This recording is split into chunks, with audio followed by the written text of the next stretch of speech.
Olá pessoal, tudo bem? Eu sou a Aline, professora plantonista da cadeira de História aqui do curso Anglo, e hoje eu vou discutir com vocês a questão do simulado do P3, a questão de número 43. Eu vou começar compartilhando minha tela aqui com vocês, para que a gente possa fazer a discussão. Bom, vamos lá. Então aqui nós temos a questão 43, né? Essa questão foi uma questão de história do Brasil, certo? E essa questão, a gente tem um texto, né, que acompanha aí, que introduz a questão. Bom, vamos dar uma olhada nesse texto então. Segundo o historiador Paulo César Garcês Marins, professor do Museu Paulista da Universidade de São Paulo, USP, quem primeiro elegeu os bandeirantes, também chamados de sertanistas, como heróis, foram os membros do Instituto Histórico e Geográfico de São Paulo, na década de 1890, em conjunto com os genealogistas de então.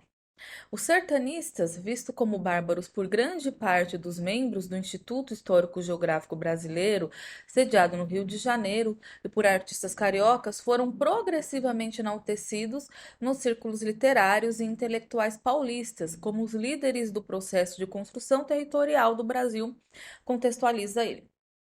Aqui eu selecionei algumas coisas para vocês que eu achei importante, né? Então a gente está falando aí de um processo do fim do século XIX, lá em 1890, tá? Em que as elites paulistas, sobretudo cafeicultoras, vão validar a imagem do bandeirante como uma pessoa, como um grupo, aliás, importante para o processo de expansão do Brasil, elegendo essas pessoas à categoria de heróis nacionais, tudo bem?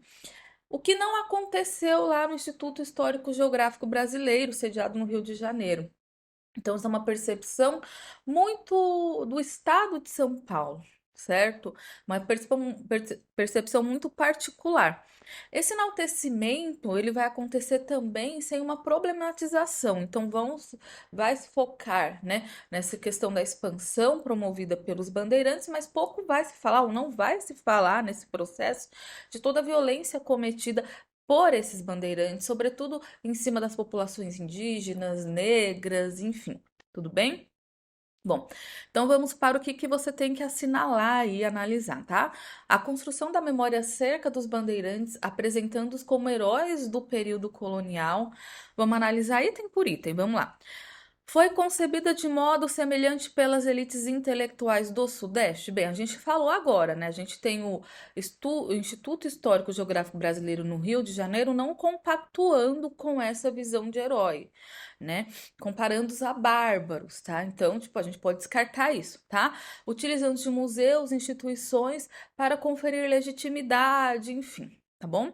Representou uma forma de legitimação das elites paulistas sobre o passado de São Paulo, desconsiderando evidências históricas que problematizavam tal narrativa. Parece uma questão certa, né? Parece alternativa ok para essa questão, até porque ele fala aí dessas elites paulistas.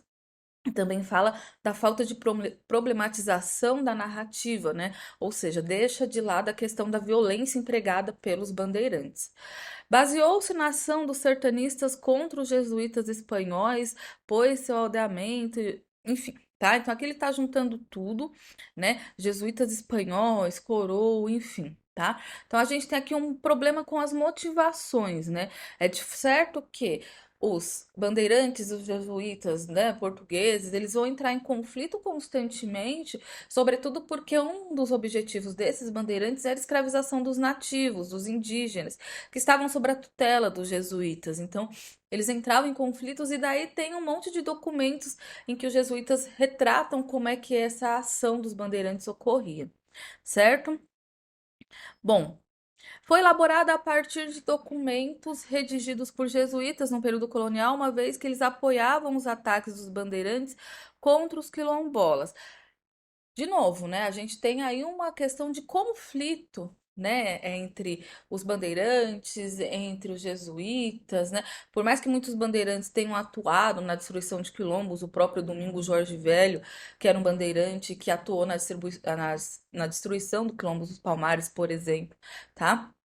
É, essa narrativa ela vai ocorrer de novo sem apontar os atos violentos dos bandeirantes, né? Não há aí uma união entre os bandeirantes e os jesuítas, como propõe aí o item E. Então a gente fica mesmo com o item B, certo, pessoal? Bom, o item B, né, ele tá falando o quê? A figura do bandeirante como herói do período colonial brasileiro começou a ser construída a partir da ascensão econômica de São Paulo, ou seja, lá na virada do século XIX para o século XX. Então, aquela observação que eu já tinha colocado para vocês. Final do século XIX, início do XX, essa elite ela busca se afirmar. Economicamente, ela já está se afirmando, mas também precisa de um passado heróico. Tá? Trata-se do momento em que as elites paulistas afirmavam sua liderança política e econômica no Brasil. Portanto, elas elaboraram uma interpretação do passado que enaltecia a história paulista, visando legitimar o crescente poder do Estado perante o restante do país. Certo, pessoal? Bem, esse foi o item, né? Aliás, a questão de número 45, tudo bem? Eu espero que tenha ficado claro para vocês e a gente se vê em breve. Tchauzinho.